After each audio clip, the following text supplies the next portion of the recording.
নেতাজি সুভাষচন্দ্র বলছেন, আমাকে সবচেয়ে বেশি উদ্বুদ্ধ করেছিল তার চিঠিপত্র ও বক্তৃতা। তার লেখা থেকেই তার আদর্শের মূল সুরটি আমি বুঝতে পেরেছি। মানবজাতির সেবা ও আত্মার মুক্তি, এই ছিল তার জীবনের আদর্শ। মানবজাতির সেবা বলতে বিবেকানন্দ স্বদেশের সেবা বুঝিয়েছিলেন। একজন বাঙালি হিসেবে দর্শন চর্চা করব ভেবে সবার প্রথম যার কথা মনে এসছে তিনি আর অন্য কেউ নন, আমাদের বাংলার আইকন, আমাদের ভারতের আইকন, স্বামীজি, স্বামী বিবেকানন্দ, যিনি 1893 সালে পাশ্চাত্যের মাটিতে শিকাগোতে আমাদের ভারতের সংস্কৃতি তুলে ধরেছিলেন, sisters and brothers of America, এই বক্তব্য রেখে। রবীন্দ্রনাথও বলেন যে যদি ভারতকে জানতে হয় তাহলে স্বামী বিবেকানন্দকে জানো। যেমন ভাবা তেমনি কাজ নিয়ে চলে এসেছি স্বামী বিবেকানন্দের বাণী ও রচনা সমগ্র, যেটা অ্যামাজন থেকে আমি অর্ডার দিয়েছিলাম, আজকেই পেয়েছি। তো মূলত এইখানে টোটাল 10টা খণ্ড রয়েছে স্বামী বিবেকানন্দের লেখা, যেখানে উনি ওনার বাণী রচনা আরও অনেক জিনিস, অনেক তথ্য ওনার সম্পর্কে ডিপভাবে আমরা জানতে পারবো।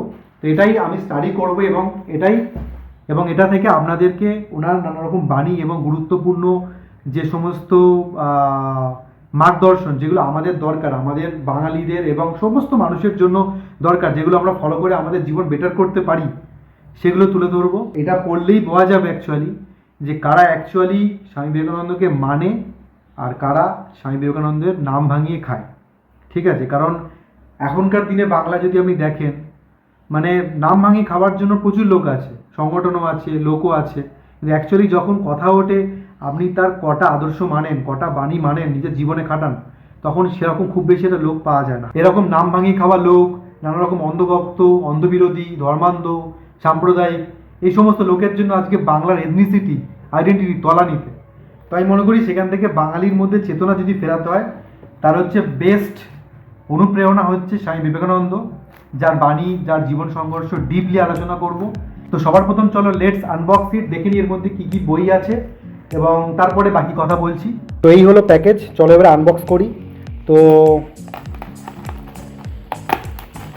বেশ কিন্তু এটা ভারী, মানে প্রায় 5.5 কেজি ওজন লেখা আছে। ঠিক আছে, কারণ 10টা বই। তো তোমরা চাইলে রামকৃষ্ণ মিশন থেকেও নিতে পারো বা আরও অনেক দোকান আছে সেখান থেকেও নিতে পারো। আমি অ্যামাজন থেকে নিয়েছি, অ্যামাজনের লিঙ্ক তোমাদেরকে দিয়ে দেবো, তোমরা ওখান থেকে চাইলে অর্ডার দিতে পারো। এবং ফ্লিপকার্টও পাওয়া যাবে, ফ্লিপকার্টে দেখলাম দামটা একটু বেশি, সেখানে একটু জল জমে আছে কারণ বৃষ্টি হচ্ছে চারিদিকে।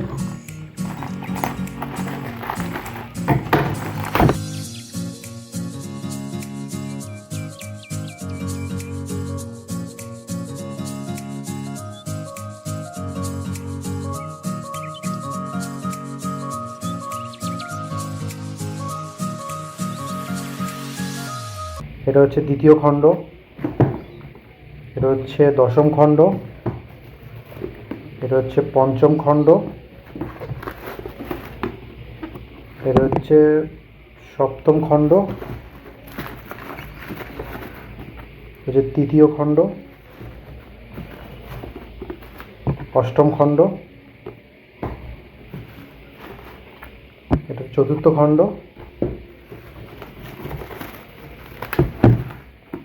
এটা হচ্ছে ষষ্ঠ খণ্ড। বেশ ভালো মতো প্যাকিং করা আছে দেখতে পাচ্ছ। আর এইটা হচ্ছে প্রথম খণ্ড। ঠিক আছে, তো এইটার প্রথম খণ্ডের দামটা বেশি, 200 টাকা। তারপরে হচ্ছে এটা হচ্ছে ষষ্ঠ খণ্ড, এটা 150 টাকা, 150 টাকা। এইটাও 150 টাকা, এইটা 200 টাকা। এটা হচ্ছে তোমার তৃতীয় খণ্ডের দামটা হচ্ছে 200 টাকা। এটা সপ্তম খণ্ড, এর দামও হচ্ছে 200 টাকা। আর এটা হচ্ছে তোমার পঞ্চম খণ্ড, এর দামও 200 টাকা। আর এটা হচ্ছে তোমার দশম খণ্ড, এর দাম 150 টাকা। তো খণ্ড অনুযায়ী বইয়ের যে দেখতে পাচ্ছ, মোটা একটা বই একটু সরু, তো সেই হিসাবে টোটাল 10টা খণ্ড আছে, 10টা ভলিউম। তো আর এটা হচ্ছে নবম খণ্ড, যার দাম হচ্ছে 150 টাকা। তো আমার মোটামুটি 1780 টাকা পড়েছে। তবে এই স্বামী বিবেকানন্দের এই সম্ভারের সামনে আমার এই 1700-1800 টাকা কিচ্ছু না, নাথিং। তার এত জীবনের জ্ঞান, আদর্শ, দর্শন, মানে তার কাছে কি এই টাকাটা। তো এই হলো 10টা খণ্ড সাজিয়ে দিয়েছি। 1-2 আর এদিকে 3 থেকে 10। তো আমি যদি প্রথম খণ্ডের বইটা নিই, এইখানে প্রথমেই লেখা আছে, একটা ছবি দেওয়া আছে আর তার নিচে দেওয়া আছে আত্মা মাত্রই অব্যক্ত ব্রহ্ম ব্যাহ্য অন্তঃপ্রকৃতি বশীভূত করি আত্মার এই ব্রহ্মভাব ব্যক্ত করে জীবনের চরম লক্ষ্য। তো এগুলো আস্তে আস্তে তোমাদের পড়বো এবং তার মানে নিজেও বুঝবো এবং তোমাদেরকেও বলবো। তো এখানে দেখতে পাচ্ছ, এখানে ডিটেলস দিয়েছে যে রামকৃষ্ণ মঠ, বাগবাজার, প্রকাশক আর কি স্বামী নিত্য মুক্তানন্দ। আর এটা হচ্ছে তোমার এই রামকৃষ্ণ মঠ বেলুড় মঠের সংজ্ঞাধ্যক্ষ, প্রথম সংস্করণের মানে তারিখটা দিয়েছে। এই বইয়ের পিছনে কয়েকজন মনীষীর বক্তব্য তুলে ধরা হয়েছে স্বামী বিবেকানন্দকে নিয়ে।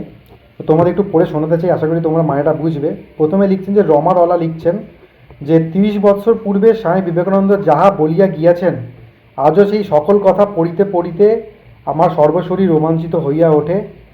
একটা বৈদ্যুতিক শিহরণ অনুভব করি এবং মনে হয় যখন সেই মহাবীরের মুখ হইতে এই জ্বলন্ত কথাগুলো নিঃসৃত হইয়াছিল, তখন তাহারা কি শিহরণ, কি আনন্দেরই না সৃষ্টি করিয়াছিল। এরপরে বলছেন রবীন্দ্রনাথ ঠাকুর বিবেকানন্দ বলেছিলেন প্রত্যেক মানুষের মধ্যে ব্রহ্মের শক্তি, বলেছিলেন দরিদ্রের মধ্যে দিয়ে নারায়ণ আমাদের সেবা পেতে চান। বিবেকানন্দের এই বাণী সম্পূর্ণ মানুষের উদ্বোধন বলেই কর্মের মধ্যে দিয়ে, ত্যাগের মধ্যে দিয়ে মুক্তির বিচিত্র পথে আমাদের যুবকদের পবিত্র করেছে এবং এটা বলা হয়েছে ফাল্গুন 1335। এরপরে মহাত্মা গান্ধী কি বলছেন শুনুন।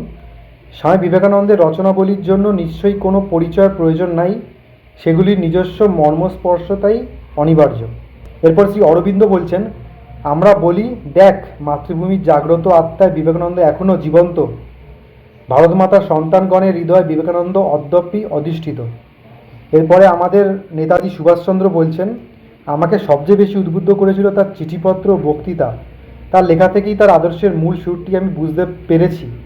মানবজাতির সেবা ও আত্মার মুক্তি এই ছিল তার জীবনের আদর্শ। মানবজাতির সেবা বলতে বিবেকানন্দ স্বদেশের সেবা বুঝিয়েছিলেন। সেই জন্যই আমি দর্শন চর্চার ক্ষেত্রে সবার প্রথম বিবেকানন্দকেই মানে খুঁজে পেয়েছি। আমার মনে হয়েছে এটাই হচ্ছে স্টার্টিং পয়েন্ট, যেখান থেকে আমি আস্তে আস্তে এরপরে গীতা, উপনিষদ, বেদ যেগুলো আমাদের ভারতের দর্শনে আছে, এছাড়াও স্বামী বিবেকানন্দের যে গুরুদেব পরমহংস রামকৃষ্ণদেব, তারও লেখা এবং মা সারদা দেবীর লেখা, সেটাও আমি তুলে ধরবো আস্তে আস্তে, যাতে করে মানুষের মধ্যে চেতনা ফিরিয়ে আনা যায়। সেটাই হচ্ছে আমার মূল লক্ষ্য।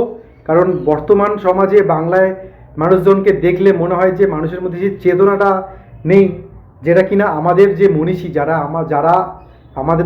আমাদের বাংলার গৌরব বাড়িয়ে গিয়েছিলেন, আজকে বাংলা কোথায় দাঁড়িয়ে আছে, মানে আকাশ পাতাল তফাৎ।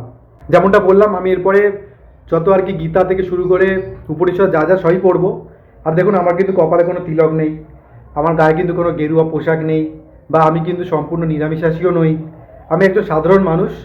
সাধারণ মানুষ হিসাবে আমাদের যে মনীষীদের বক্তব্যগুলো বোঝার চেষ্টা করব এবং আপনার সামনে তুলে ধরার চেষ্টা করব। এবং আমার যে ইউটিউব চ্যানেল, তার লিঙ্ক আমি দিয়ে দেবো, তো আপনারা চাইলে সেখানে প্লেলিস্ট ধরে ধরে শুনতে পারবেন যে কি বক্তব্য একটার পর একটা পুরো আমি সিকোয়েন্সে সাজিয়ে আমি আপলোড করব।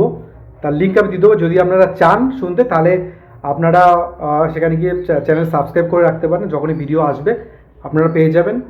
তো এটাই হচ্ছে আমার নতুন লড়াই, যে বাংলাকে আগের জায়গায় ফিরিয়ে নিয়ে যেতে হবে। আর সেটা তখনই সম্ভব যখন মানুষের মধ্যে এই সমস্ত মনীষীদের বা আমাদের ভারতের দর্শনের যে বাণী, ঠিক আছে, বা যে দর্শন, সেটা যখন মানুষ বুঝবে, ফলো করবে। শুধুমাত্র ধার্মিক হয়ে আমার মনে হয় না কোনো বড় কোনো কাজ হবে, মানুষের মধ্যে চেতনা আনতে হবে। তো এটাই আমার বলার ছিল। স্বামী বিবেকানন্দকে নিয়ে আমি দর্শন চর্চা শুরু করছি। জানি না কতটা মানুষের সাপোর্ট পাবো, মানুষ কীভাবে নেবে, বাট আমার কন্টেন্ট দিয়ে যদি 1% মানুষেরও যদি চেতনা ফেরানো যায় এবং এবং এই যে বাণীগুলোকে ফলো করানো যায়, আমি মনে করি তাতেই বাংলাতে একটু হলেও পরিবর্তন আসবে। বাকিটা আপনাদের উপর। আপনারা যদি পাশে থাকেন, অবশ্যই আমরা বাংলাকে আগের জায়গায় নিয়ে যেতে পারবো, এটা আমার বিশ্বাস। তো দেখা হচ্ছে পরের ভিডিওতে। বাই বাই, ভালো থাকবেন সবাই।